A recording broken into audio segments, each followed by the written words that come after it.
Bonjour, nous voici dans la partie 6 du chapitre 15. Méthode de calcul d'intégrale, où nous allons voir deux grandes méthodes pour calculer des intégrales. La première, l'intégration par partie. L'idée, c'est d'utiliser cette formule, la dérivée de u fois v, c'est u'v plus uv', ou encore uv', c'est la dérivée de u fois v. Attention, il y a une faute là, il faut mettre uv entre parenthèses avec un prime, comme là. Et donc il y a la uv, le tout prime, moins u'v. Donc l'intégrale de cette fonction-là est égale à l'intégrale de uv' moins l'intégrale de u'v. Ce qui est écrit là, l'intégrale de AB de uv', c'est l'intégrale de AB de uv, le tout prime, attention parenthèse, moins l'intégrale de u'v. Je peux séparer les deux.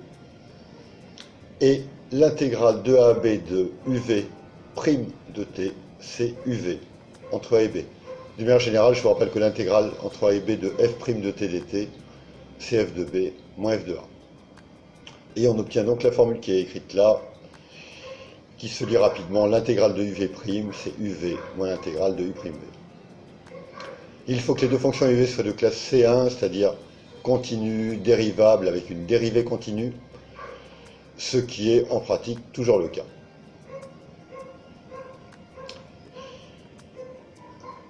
Donc toute la subtilité, c'est quand vous avez une intégrale qui est comme ça, le produit de deux fonctions, ici t et e puissance t, laquelle choisir comme la dérivée et laquelle choisir comme la fonction dans l'intégration par partie. En règle générale, quand vous avez une exponentielle fois un polynôme, vous prenez toujours l'exponentielle comme dérivée, dont une primitive sera également l'exponentielle. Et pour fonction u, vous prenez le polynôme ici t. Du coup, vous calculez u' et v, c'est-à-dire u', il y a déjà une difficulté, v, c'est-à-dire qu'il faut connaître une primitive de v', et puis vous appliquez la formule. L'intégrale entre 0 et 1 de t e puissance t dt, c'est t e puissance t, la primitive de puissance t, entre 0 et 1, moins l'intégrale de 0 à 1 de 1 fois e puissance t dt, dont on connaît une primitive e puissance t. Vous remarquerez que ça veut dire également que t e puissance t moins e puissance t est une primitive de t e puissance t.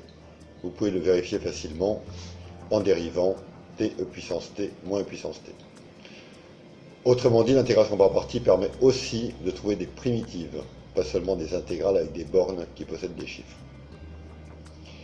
Un deuxième exemple fondamental, ces deux exemples sont assez essentiels. Le premier est un polynôme fois e puissance t, donc la règle prendre e puissance t comme fonction dérivée. La deuxième avec un polynôme fois log de x, ici le polynôme c'est 1. Et dans ce cas, c'est log de x qu'on prend pour la fonction et le polynôme pour la dérivée. L'idée c'est donc de dire que log de t c'est 1 fois log de t, et pour prendre pour fonction u la fonction log de t, pour fonction v', la fonction constante 1, dont une primitive est t. La dérivée de u c'est 1 sur t. Les deux fonctions sont évidemment de classe C1. Et on a donc l'intégrale de 1 à e de log de t dt qui est égale à t log de t moins l'intégrale de 1 à e de t fois 1 sur t, c'est-à-dire de 1 dt. Là encore, si on rassemble ça et ça, on trouve que t log de t moins t est une primitive de log de t, ce que vous pouvez facilement vérifier là encore en dérivant t log de t moins t. La deuxième grande méthode pour calculer les intégrales, c'est le changement de variable. L'idée, c'est qu'on sait que la dérivée de f de u, c'est f' de u fois u'. Ou encore, en disant que petit f, c'est la dérivée de grand f. Grand f est une primitive de petit f. Là, j'ai donc une primitive de f de u fois u' qui est grand f de u.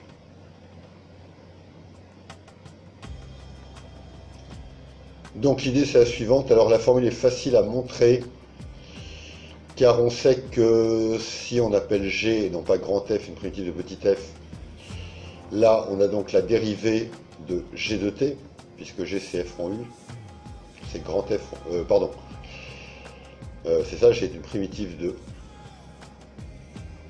grand f rond u est une primitive de cette fonction-là, et donc l'intégrale de alpha à bêta, c'est g de t entre alpha et bêta.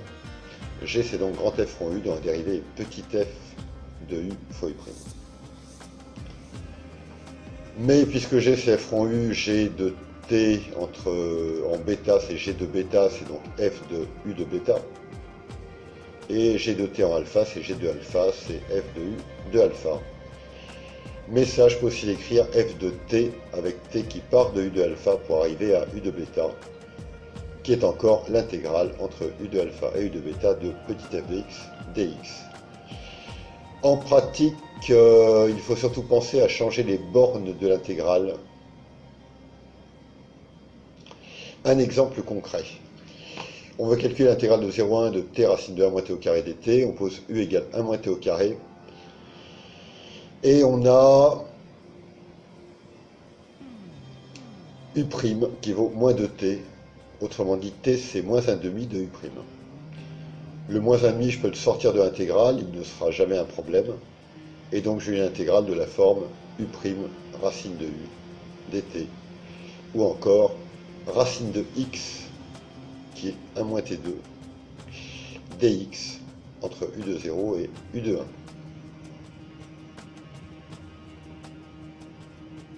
On calcule u de 0, on calcule u de 1, et on obtient cette intégrale-là, qui donne un tiers.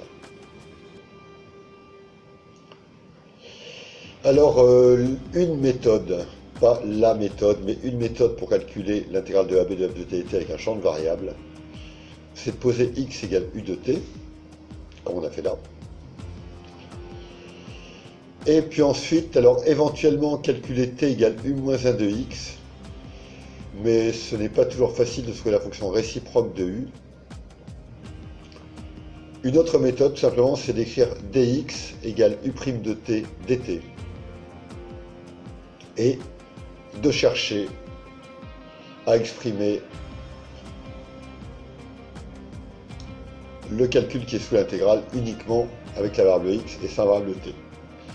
Par exemple, ici, j'écrirais du égale moins 2t dt. Et donc, t dt, c'est moins 1,5 de du. Et là, j'ai racine de u. Et je retrouve l'idée que c'est l'intégrale de u de 0 à u de 1 de moins 1,5 de racine de u du ou moins 1,5 de racine de x dx.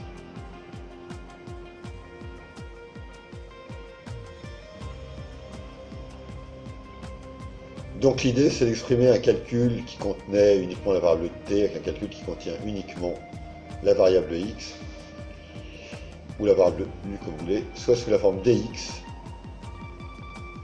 soit tout simplement sous la forme x. Un exemple peut-être un peu plus intéressant, je calcule l'intégrale de 0 à 1 de log de 1 plus e puissance t sur 1 plus e puissance moins t dt. Je pose x égale 1 plus e puissance t. Là, la méthode employée, c'est donc de chercher la fonction réciproque, c'est-à-dire t égale log de x moins 1. Écrire que dt, c'est la dérivée de log de x moins 1 sur x moins 1 fois dx. Et de remplacer partout. Il y a une faute de signe là. Une autre méthode qui marche pas mal aussi, comme je vous l'ai dit, c'est de dire que donc on va poser comme toujours, comme avant, x égale 1 plus e puissance t, dx égale e puissance t dt. Et dans mon écriture, pour avoir e puissance t dt, je divise en bas par e puissance t, et j'obtiens log de 1 plus e puissance t fois e puissance t dt, divisé par 1 plus e puissance moins t, le tout fois e puissance t, c'est-à-dire divisé par e puissance t plus 1, c'est-à-dire par u. Et je trouve directement du log de u sur u du, ce que j'ai là. Les deux méthodes marchent bien. Voilà, c'est la deuxième grande méthode pour calculer les intégrales. Enfin, quelque chose qui ne sert pas vraiment à calculer les intégrales, mais qui se retrouve dans beaucoup d'exercices, c'est les fonctions définies par une intégrale. Par exemple, la fonction grand F qui a petit x associe l'intégrale de x0, qui est donc un nombre fixe, à x qui est la variable, de f de t dt. Ou plus généralement, une fonction qui a x associe l'intégrale d'une certaine fonction de x à une autre fonction de x, de f de t dt. L'idée, vraiment, c'est de dire que, par exemple, la fonction g qui est là, je peux dire que c'est f de v de x moins f de u de x. Vérifier, f de v de x, c'est l'intégrale de x0 à v de x de petit f de t dt. Et si j'enlève l'intégrale de x0 à u de x de f de t dt, j'obtiens exactement ça. À partir de là, tout ce qu'on a à faire, c'est considérer que c'est la dérivée d'un produit, sachant qu'on connaît la dérivée de la fonction grand F, c'est petit f. Un exemple, petit g, c'est l'intégrale de x à 2x de petit f. Je vais terminer g'. Je vais donc appeler grand F une primitive de petit f. Et g, je dis que c'est grand F de 2x, moins grand F de x. Quelle que soit la primitive choisie, c'est-à-dire quel que soit le nombre x0. Du coup, g' de x, c'est la dérivée de f rond u, donc attention, c'est f', grand F' de 2x, fois la dérivée de 2x, fois 2. C'est 2 grand F' de 2x, moins grand F' de x, fois la dérivée de x qui vaut 1. Ce qui nous fait, puisque la dérivée de grand F' par définition, c'est petit f, 2f de 2x moins f de x, ce qui répond à la question. Et voilà qui conclut les différentes manières de calculer une intégrale.